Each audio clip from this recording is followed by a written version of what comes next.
Hi, and welcome to Talking Tools. This is a podcast all about achieving success in building design and construction. And one thing that's going to step in your way of achieving success, Jerry Tyrrell, Hi. is disputes. We're talking disputes today. I hate disputes. Hate disputes? You and I often talk about the joy of a building project, right? Achieving joy in design, construction, and then handing that over to the end user. What does the opposite of joy look like? Any mistake in building that's avoidable and costly to repair creates so much distress and harm, and it takes all the pleasure out of the beautiful job the designer's done and the potential job the craftsman has done. Yeah, absolutely. And disputes are the outcome of a series of things that have gone wrong on site. Too often these little problems are escalated, the lawyers create paper, and before you know it, there's $100,000 to $200,000 worth of unpaid loss. And if you're in the industry, at some point, you're going to get dragged into a dispute. Whether you like it or not, something's going to happen along the line. You're going to get pulled in, whether it's your fault or not. You're going to get called into a case, unpaid time, stress, damage to reputation. The industry is littered with the pain and shame of unnecessary disputes over quite often major issues that should never have occurred, but often little issues are escalated by the parties and by unreasonable customers and poor communication and unexpected problems. Yeah. So we're going to jump into that a bit more today, but I also want to just pay homage to Jerry's shelf. There's a lot going on in that shelf. And this week we're going to take Teddy out. There's a story behind Teddy, Jerry. I've had a son who had leukemia when he was 4, and his twin sister, his sister, who was 6 years older, made him this beautiful little teddy bear because she didn't know how to explain her concern and her love for him whilst he was in Westmead Hospital. So this is Teddy, everybody. But look, our lives are littered with lots of good stories. And I would like to think that building can become that really good story, even if there are a few hiccups along the way. Yeah, and I mean, Teddy would have done amazing stuff for your son to add some comfort, and what a beautiful gesture. To all of those people, both from the trade side, but also the consumers who are stuck in a bit of dispute, I mean, they all need to be handed a Teddy as well, right? Building jobs should be filled with the fun and joy in getting things built, and that when these little problems occur, they should be easily solved, and that the craft of building should occur around you every moment of the job that you've engaged the experts on. Absolutely. Look, I'm going to take Teddy for a moment because I needed a Teddy several years ago, where my wife and I found ourselves in the middle of a fairly bitter property building dispute. We'd purchased a new home, which had just had major renovation works on it, and it was all looked beautiful. The paint was still fresh when we purchased, and we relied, as consumers, upon the checks and balances that existed within the previous project. We relied upon a pre-purchase inspection and a few other things. And we went into our beautiful home, and then things started to go wrong. Water issues, movement, there were just so many, it was just one after another. And as an end consumer, I was really lost. I didn't know what to do. We pulled in experts, and we ended up in this really long-winded, quite bitter court case where, and we were at NCAP, we're at the tribunal, a lot of arguments, a lot of misinterpretations about what actually is a defect and what is not, and I want to get your take on that. There was general disagreement around what is a minor defect, what is a major defect. In your opinion, is there confusion around that, or is it clear cut? I'm furious. The process should be simple. The problem shouldn't have occurred in the first place. We shouldn't have an 8 or 9 month or longer period before you get to NCAP. Scott schedules are confusing. There are so many steps in the process that are just flawed, and there just should be a very simple way by which the problem should never have occurred. So all that glitters should be gold. You're buying your house. You've got this beautiful new build by a great project builder, and you're just not expecting to have the nightmares that you've had. But when they do occur, we need to settle the emotion down, and we need to jump in there and make sure that consumers can understand the process and can certainly get the work done at, in my opinion, a tenth of what it's costing if it goes to the tribunal or the courts. It really felt, as a layperson on the consumer side, it really felt like a circus. We had the NCAT member felt confused, the experts were just bitterly arguing, the solicitors were just going round and round and more bills coming through. We had the designer get pulled in, the certifier get pulled in, the tradespeople, the engineer, the conveyancers. There was a lot going on. And just having that clarity and just agreement on what is and is not correct, it took a long time to get there. Look, I just think it's a no-win position. You get, you just get so much confusion, and it's unnecessary. Now, that's the consumer side, but I just want to take a moment and give this teddy bear to that tradesperson who at the time, we didn't have great feelings towards each other. But I do empathise with him and sympathise with what he had to go through. I don't think he's a bad guy. He lacked some knowledge. So as it turned out, it was a $200 piece of flashing on the top floor, which caused damage all the way through the home. Little problems. No one wants them. And it was so simple to solve when the work was being done, and it just escalated into this nightmare dispute. That court case pushed my wife and my wife and I to the brink, really, in stress. Unfortunately for that tradesperson, he ended up in divorce. He lost his house. He had to move up north and start again. So it was really tragic for him. Everyone loses in a dispute. Tens of thousands of people are going through this each year for the cost of that small piece of flashing or the seal around a threshold or just a poorly chosen material. So, and look, disputes, it's not your first rodeo. You've been in one or two before. I hate it. I can normally bring parties together pretty quickly, but often I get there late and there's been just paper spawned by lawyers, and it's just a cluster F, and no one's winning.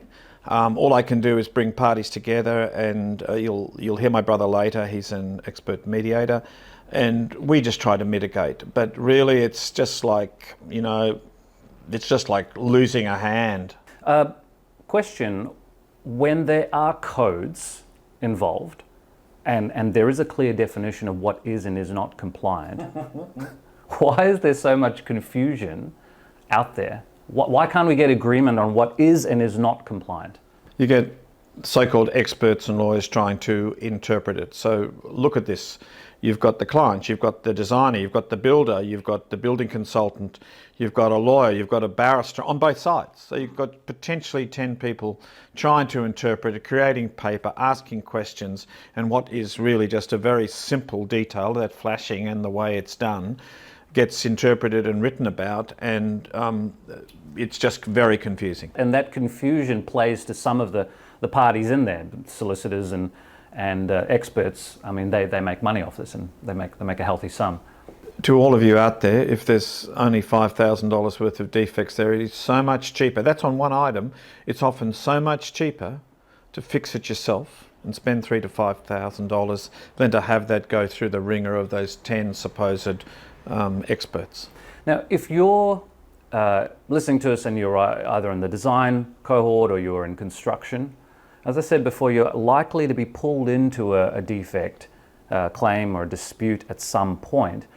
What would you say to our groups out there? How, if you find yourself, oh geez, this has just popped up, an email's come in or a letter's been issued, what are the first few things, first steps you would advise? Go straight to the issues. Try to find out exactly what the cause is.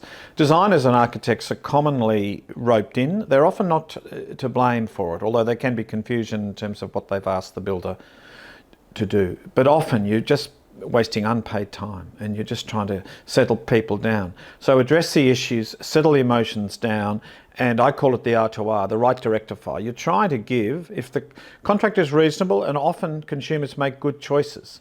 It's just, devil is in the detail. the contractor's made a mistake, or the tradesman's made a mistake, or there's been an unintentional mess up with colour choices, give them the benefit of the doubt until they fail shamelessly, and then you can hit them hard. Because typically when something happens, that first announcement, whether in a legal letter, or it might just be a phone call, it might be an SMS saying, hey, there's something going on here. For me, a tile fell off the side of the roof. That was the very first indicator that something was wrong. And it was due to a water issue. And what I did as a consumer, I messaged the builder and I said, hey, this is happening. So that was the very first point. He came around and we talked about it, but then he kind of folded his arms a little bit and said, not my problem. And then it escalated from there.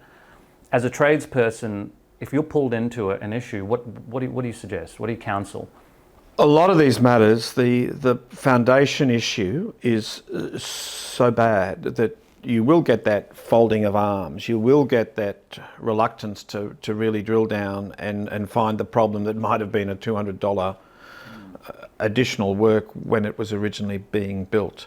So I don't think there are any shortcuts to settling down, to find the issues, to find out the fault of the problem together is always the best way. Absolutely. And my first offer to him was to say, look, I'll pay for materials, you donate the labour, and let's fix this together.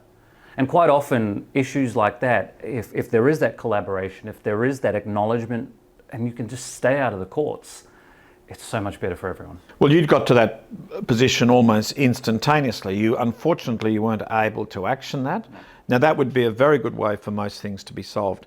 My personal view is just try to make sure that the people doing the high-risk parts of your job, that's architects and designers as well, anybody doing anything complex needs to have the knowledge and the skill. And on the knowledge and the skill, it's having a reliable source of information which actually you can coalesce around. At the coalface. So we need to be able to see the way to detail things.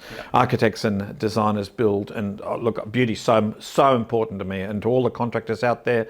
You are delivering masterpieces each day.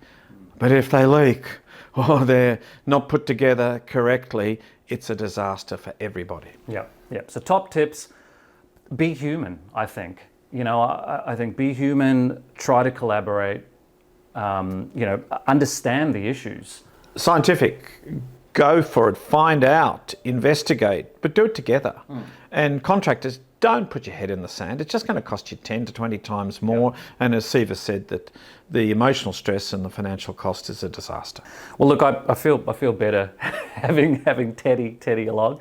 Let's talk about train wreck moments. Jerry, you've been on founded Tyrrell's Inspections, over 150,000 inspections, millions of defects, I think you previously said, that's been witnessed. Millions of defects, and I would say probably 95% of them would have been completely avoidable, and if you add appropriate maintenance at the right time, probably 97%, and then you've just got silly little things which probably don't matter as much as the 97% that have gone wrong.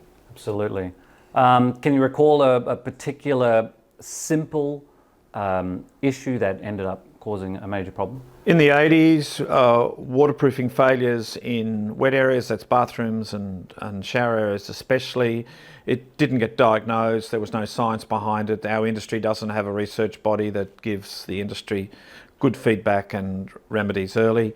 In the 90s onwards, we were tiling in thresholds on balconies, and what was the simplest thing to avoid? We would tile in the base of windows and doors, and of course the water would go inside or would go down to the unit below. So easy to fix.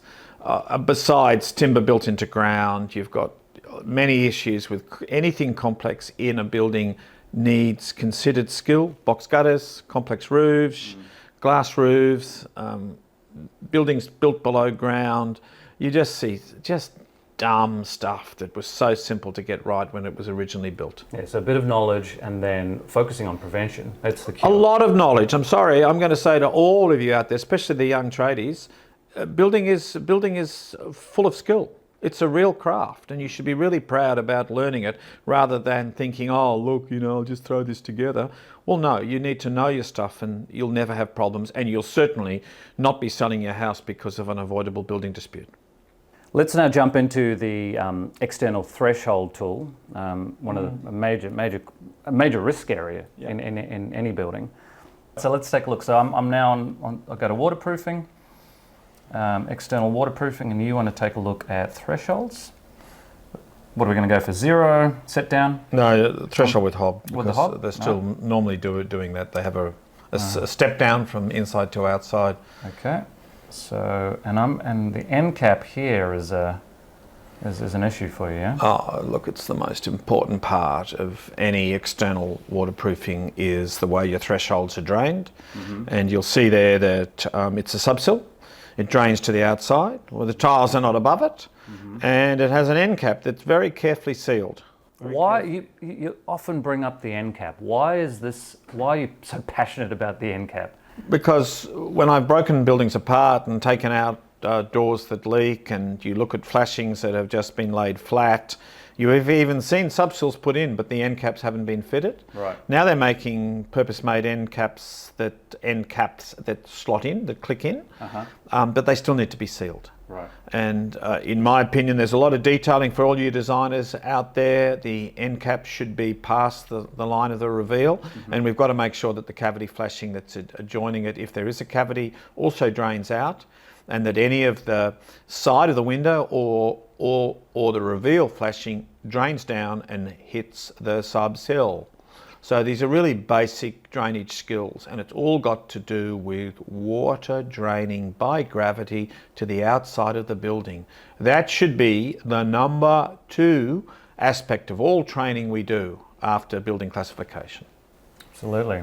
What about these fixings? Oh, look, some of the things that I see, one, I'm seeing thresholds that are not correctly anchored. And if they are anchored, it's beautifully waterproof, but then they screw through the waterproofing without chem setting in a stainless steel threaded rod prior to waterproofing, and then fitting your subsill over that after the waterproofing's been done. Why is that a faceplant moment? Like why? Faceplant my moment, because typically the contractors aren't getting that hob or your set down level, so it's not draining anyway. And when you drill through, perfectly good waterproofing, you've got a leak point. And if that's fibre cement or non-concrete, you've almost got an immediate loss to either the inside of that level or to the building below. Below, absolutely. And modern design's complex. You're often putting decks and beautiful outdoor spaces above rooms below. So we need to make sure that anything that penetrates the membrane is properly waterproofed. Absolutely. So what else are we looking at here? And I'll also probably throw in too, I have this view that anything that's buried that you'll never get to again needs to have exceptional life. And I think it's a 100-year life. So you need to make sure that those concealed fixings are stainless steel. Yep. Membrane heights? Membrane heights, there are rules. I won't go there. I think the NCC's got the right objective. It tells us to make sure that our buildings are waterproof. There are some specific issues that we need to attend to. I think the water stop around the back of your thresholds and the water checks at doorways are much more important than the termination height, but that's the subject of another discussion. All right. You see the water checks and just how easy it is to make sure we create effective barriers. So leading issues, and here just to recap, that end cap is one of them? The end cap, the subsill first, the end cap properly sealed, the water check behind, very careful waterproofing, making sure that your fillets and that your waterproof membrane can move as it is designed at any corners. It's always, and please, everybody, don't miss out on doing your job correctly. Take the waterproof membrane to the top of any of your water bars and on all returns. Now the threshold becomes more complex when it's a 0 threshold. Yep. Right? So what are we commonly messing up here? I love floors without trip points between interior and exterior, and Australian climate allows us to have this fantastic relationship to the outside. So here it's a question of making sure that, again, you've got a subsill in, but your subsill is effectively draining to the strip drain. Right. There are a myriad of details with flat floors, and this is shown elegantly on this particular detail. It's just making sure that your subsill drains effectively. Yep, that's the number one. Okay, excellent. So, I mean, it's a leading cause for defects, but when you know some of these basic principles, on-site principles, it starts to become a lot easier to prevent these issues from occurring. This is not just, oh look, it's got to drain, it's got to do this. The people doing it need to make sure that they use a threshold that's been designed by the manufacturer for a flat floor, and that effectively all the drainage works, and it's then installed very, very carefully with all the waterproofing that's shown on our tools.